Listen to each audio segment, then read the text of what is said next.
severe forms of GST type 6 that we are now seeing, which have significant ketosis. And why the ketosis, if you think about it, is because the body is responding because of its inability to use the glycogen. As I said, the next source is neoglucogenesis and then is ketosis. So sometimes in these children, you can have normal glucoses but a significant ketosis, which tells us that this is the time you need to intervene with cornstarch or with protein. So that's the one message, is that GST type 6, unlike what the textbook chapters tell you, is not necessarily benign. You can have significant hepatomegaly and you can have significant problems with the condition. And so once again, liver biopsy can be done and mutation analysis is available for GST6. And now we've got the last two, GST9 and GST11. GST9, what we have to remember, you in this audience, is that there are two liver forms or three liver forms of it, an autosomal recessive form and an X-linked form. So this is important from a genetic standpoint. The X-linked form of phosphorylase deficiency work well. So think about what are your symptoms of type 6. You've pretty much got those if type 9 is not working. So that's for the liver forms of it. You'll have hepatomegaly, you'll have hypoglycemia, you'll have retarded growth, but because it's activating, some of it can still function on its own. Once again, the textbooks will tell you that the X-linked form is benign and the autosomal recessive forms can be very significant, but we've really seen an interplay between the two. In fact, we are ready to publish 2 or 3 papers on this because we've seen what we call the gamma variant, which is an autosomal recessive form, completely well, and we've seen an X-linked form which has gone into liver cirrhosis and failure. So my message to you is, be the clinician. It's nice to have a label, but don't discount what the clinical manifestations will be just because you've got the label. And so the last one is Fanconi-Bickel, the one that was presented earlier, issues within the child. So the presentation really is in infancy, from 3 to 10 months. They can have failure to thrive, the hepatorenal proximal renal tubular dysfunction, and rickets. I don't know if your little one has rickets or not. And at the early stages, the patient can also have fever, vomiting, and diarrhea. The hepatomegaly, you start seeing it over time, and on a liver biopsy, you show an increase in glycogen. The other part is, I think as you pointed out to me, the fasting hypoglycemia, postprandial hyperglycemia, and some patients are often diagnosed with diabetes mellitus. And later stages, because of the nature of this transporter defect, which I'll show you, they can have a lot of growth delay, a moon-shaped face, delayed dentition, all the complications from rickets. So this is autosomal recessive. It's because of a deficiency of the glucose transporter, or GLUT2. And if you remember this, it's a monosaccharide transporter. So primarily what it's doing is it's transporting glucose, but to a lesser extent, it also is a transporter for galactose, for mannose, and fructose. And that's why when you do the urine dipstick, you often find even galactosuria in them. And sometimes these are misdiagnosed as patients with galactosemia. So it's expressed in the hepatocytes, in the pancreatic beta cells, which explains why they can have all these challenges with diabetes, and in the basilo-lateral membranes of the intestine and the kidneys. So that's why they can have the vomiting and the diarrhea. And because of the kidney involvement, you can have the proximal renal tubular acidosis. So for this particular condition, molecular testing is available, and also you can do enzymology. Now, I don't know its availability here, Abha, but we can try and help you with it. And I think really management of the renal tubulopathy is very, very important in Fanconi-Bickel or type 11 GST. And so I want to really conclude by telling you that there are several liver glycogen storage diseases. So first, I think the mindset has to be, if it's not an infection, if it's not a cancer, really please start thinking and asking the questions. If the child is irritable, start thinking, could this be an issue related to a low blood glucose? So there are several liver glycogen storage diseases. Of them, remember that type 4 glycogen storage disease really does not present with hypoglycemia. And type 1 presents with significant hypoglycemia. Type 3, type 6, and type 9 and type 11 can all have an increase in the liver enzymes. So when you see that, you can narrow it by seeing what's going on. And as I said, based on features, you can differentiate largely. Molecular diagnosis, I know that's not a fair statement to make in India, but it is available. And liver biopsy for enzyme testing in most cases is useful. I think the liver GSTs are fairly common in the Indian population. I think we fool ourselves. There's a large number of referrals we're getting for type 1 and for type 3 in particular. I don't know about the others, but we're getting a large number of type 1 and type 3. The treatment can be fairly simple and manageable, and if it's ignored or if not done appropriately, it can be really life-threatening. So even when we talk about a tube feeding and the use of a pump, I don't know how much of it is done here.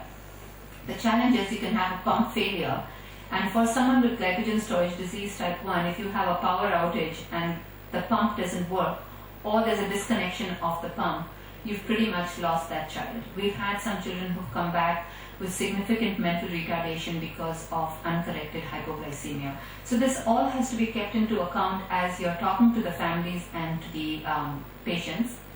And just to let you know, they can have very normal lives. I'm just showing you an example of one of my adult GST1 patients. She called me once saying she's trying to get pregnant and she came up with triplets. So they can have very, very normal lives, and these are her teenage children, now all grown up, and she continues to follow in the clinic. So we have made significant strides through simple mechanisms like providing cornstarch in this condition, where you can completely change the quality of life and allow for a normal quality. I don't want to minimize some of the issues that these patients face, but it clearly is something that can be managed.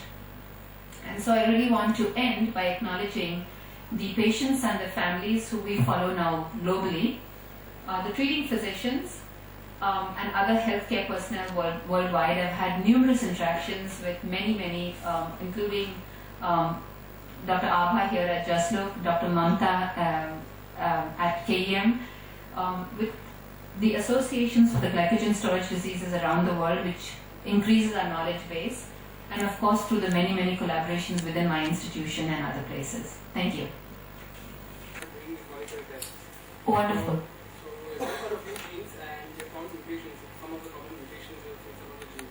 My question is that most of these families now, they come to us they are asking for prenatal diagnosis. So what's the prenatal diagnosis for these conditions? No, I think if there's there are different reasons why a prenatal diagnosis is asked for. For instance, if someone asks me for a prenatal diagnosis for infantile Pompe, I think the connotations are a little different because it is fairly life-threatening.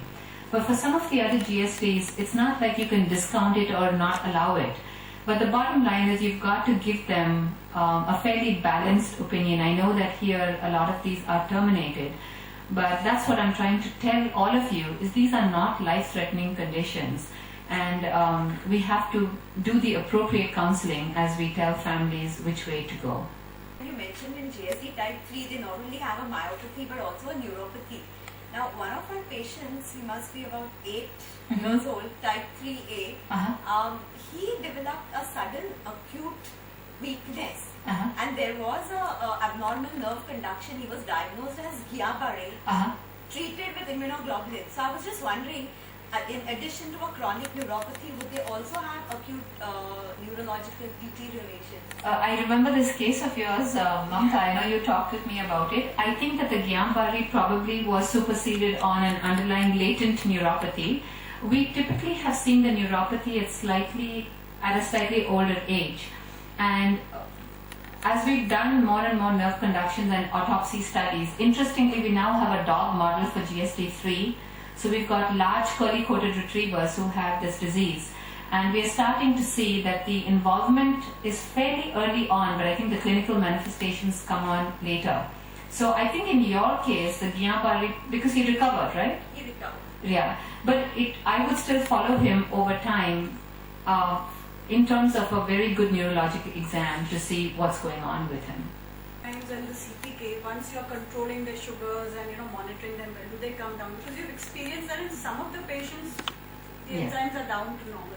Yeah. I mean, does that... That's a very good question you asked, Abha, because I think, so for instance, for GST type 1, when you initially diagnose them, they may have a mild elevation of liver enzymes. Once you put them on therapy, the liver enzymes are pretty much normal and stay normal. What you see in, say, GST1 is an improvement in the uric acid, in the cholesterol, in the triglycerides, and an improvement in growth. For GST type 3, if you think about the basic defect, it's an abnormal structure of glycogen. And I never monitor the AST and the ALT when I'm monitoring children with GST3. What I look for really is growth, cholesterol, and triglycerides. I really don't follow the AST and the ALT well. One thing that I am cautious about is that if they're coming in for a routine immunization, for instance for hepatitis B, if they're above their own typical baseline or range of the liver enzymes, we try and avoid doing vaccination or immunization at that time.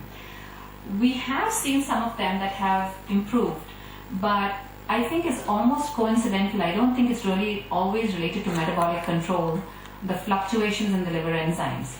The other part is the hepatomegaly in GST3. It's massive. It's much more than in GST1.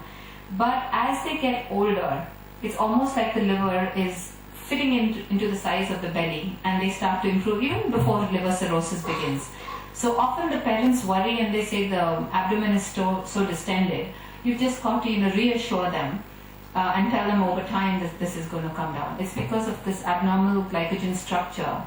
And if you were to do glycogen content, the highest glycogen content is in type 3, followed by type 9, followed then by type 6. Type 1 has very little glycogen content.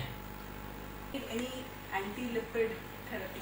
Correct. Yeah? Correct. They don't. In fact, anti-lipid, as you well know, the CPK can really go up and the liver enzymes can go up.